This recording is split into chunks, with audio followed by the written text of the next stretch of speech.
Hey guys, I am Daisho and I am here bringing you the deck guide or Daisho's playbook for Trinity of Elements. And I can basically finish this playbook in about 3 seconds, maybe even less.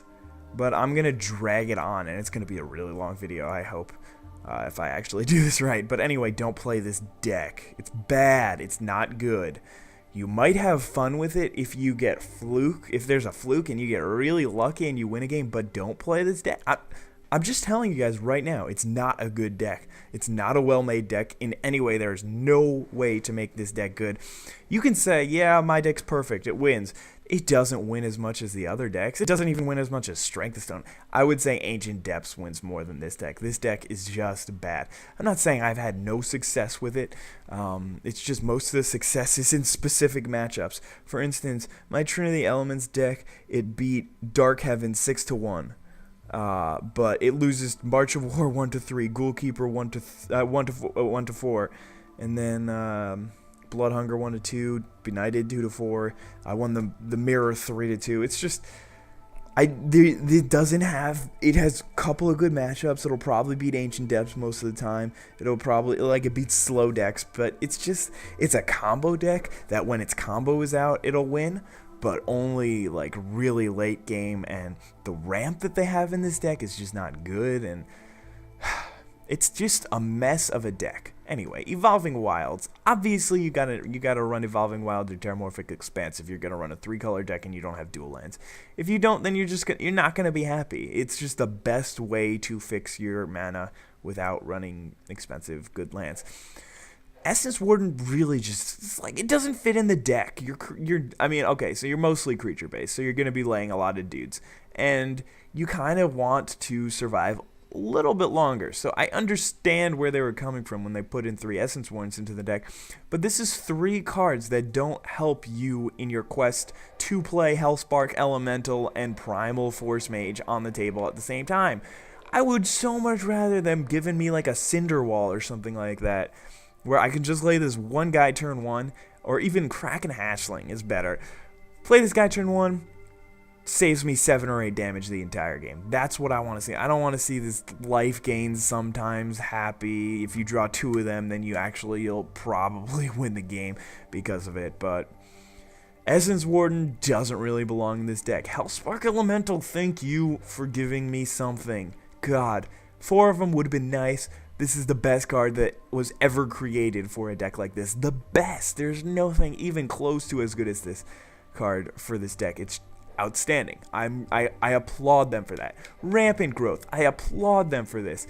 The deck doesn't have good 2-drops. The good 2-drops are the Hellspark Elementals, the Rampant Growths, and Strength in Numbers. That's only 8 2-drops. You don't want to have more 3-drops than 2-drops in an aggro deck, which this is because it has no removal, therefore you can't play it late game. Rampant Growth is perfect. It's trying to get you to your 4th land, turn 3. That way you can lay Sir Bloodbraid the Elf. Bloodbraid Elf, best card in the deck, obviously. But anyway, Rampant Growth is perfect. You got 3 of them. It'll fetch you whatever lands you want, which is cool. I like that. But it's not enough. Because, okay, so it'll get you to your 4th land turn 3, which is nice. But it won't get you until your 6th land, which is what you really need to hit, until turn 5. So it really doesn't help you that much in that round. The reason why I say you need 6 is because look at the deck. This is without taking any cards out. There are 21 3-drops, and most of them are worth running. You can't, to get the combo out, you need to run all the 3-drops. But the problem with that is you can't play your 2-drops before you lay those guys. Rip Clan Crasher is just a 2/2 for 2. I mean, he's got ace, so he'll get in for 2 more usually. But he's in general just a 2/2 for 2. Unless you play your 3-drops first. And if you play your 3-drops first, then you can't play him till turn 5. And then, okay, so you're swinging in with a 5/5 or a 4/3 turn 5. What's the big deal? Anyone can do that. Anyone can play. Heedless One is a 7/7 turn 5 with Trample. Heedless One lasted that. So, Rip Clan Crasher, alright. If you can manage to ramp up, then you'll be happy. Then there's Strength in Numbers, which is just why? Alright, cool, it gives you Trample. That's nice. XX attacking creatures. Maybe they thought you would have tons more guys swinging in. If they put in spells like not called arms. I always think it's called raise the alarm. That's it. Get two 1/1s. If they put spells like that, and obviously I know it's not the right color, but if they put in like dragon fodder, get 2/1/1 guys. If they had haste, that would be better. But I can't think of a way to do that other than Fires of Yavimaya. But anyway, if they did that, then spells like Strength in Numbers would be amazing. Essence 1 would be amazing for this deck. But that's not what this deck happens. It swings in with 1 or 2 creatures every turn, and then they just die at the end of turn, or they just are weak, and then after the first time they swing in, they'll just get blocked and killed. So Strength in Numbers is meh. Like, it's good enough because it'll get your Gaia's Revenge in there and win you a couple of games, but it's not good. Cultivate is like, oh my god, that's so cool. You're like, when you see this card first, you're just saying, oh my god, this is perfect for the deck. Just play Cultivate and I can go get whatever lands I want. It ramps me a turn, I'm happy. 21 3-drops. You can't play this card in the deck because there's always gonna be a Divination, a Fairhaven Elf, a Fires of Yavimaya, Mana War, a Primal Force Mage, or a Regress, or a Ronin War Club in your hand. One of those 50,000 billion cards is going to be in your hand. You're never going to want to play Cultivate turn 3. By the time it's turn 4, 5, 6, you don't want to play Cultivate then either, because it's pointless. It doesn't do you anything other than thin your deck out once you have 5, 6, 7 lands out. So the only way that you could run Cultivates in your deck is A, you're running blue mana in it, and B, you're running big creatures in it. Then the Cultivate's useful. The problem, it's impossible to cut down to 60 cards while keeping in the big guys and the blue and keeping the identity of the deck. You can make it like just turn it into a ramp deck and just keep in all the control, get rid of these guys, just get rid of that, get rid of that, get rid of these, keep that in because this is amazing, keep those in, get rid of that. This guy makes guys, he's kind of cool. Get rid of these, get rid of these, oh no, keep that guy in. What am I talking about? This guy's awesome. And again, what the hell, creatures, what are you doing? And then just leaving all these big guys, and then, whoa, wait, we can go all the way to the left, get rid of Fires of Yavimaya, and Rip Clan Crashers, and let's get rid of a couple of Hellspark Elementals. See, now you have a really, really, really bad ramp control deck, which is what you want. Like, this is what you want. What can I put it instead of that last guy?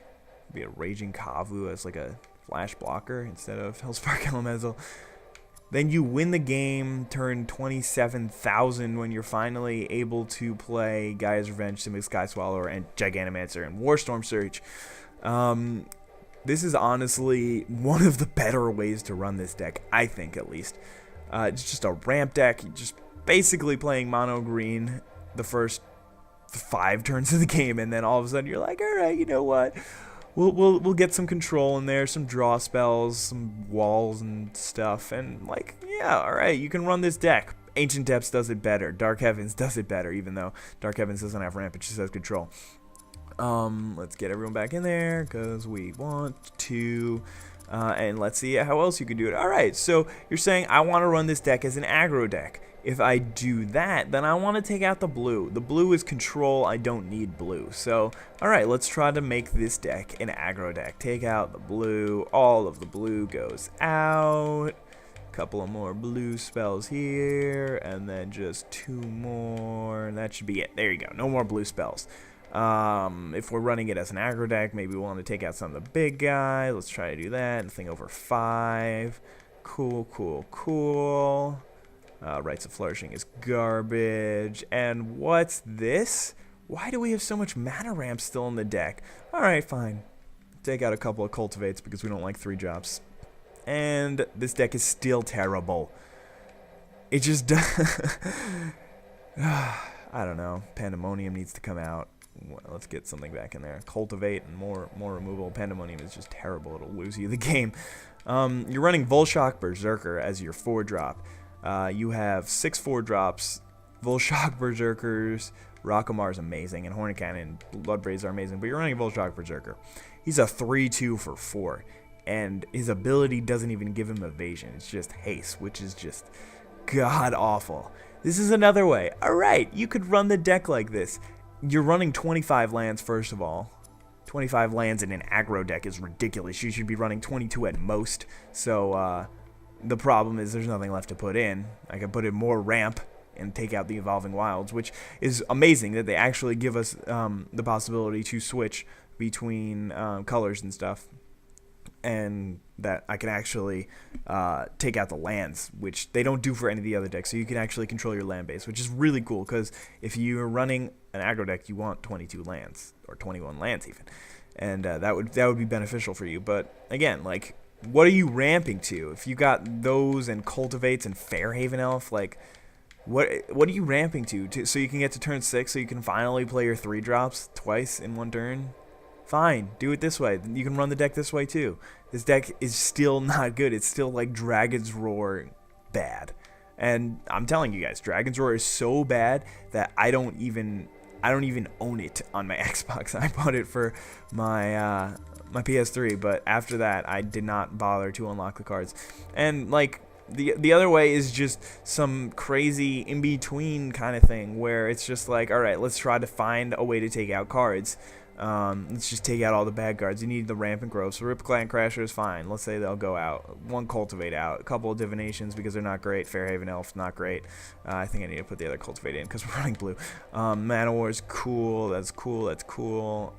Lord's Flourishing's garbage. Take out a War Club because you don't need 4.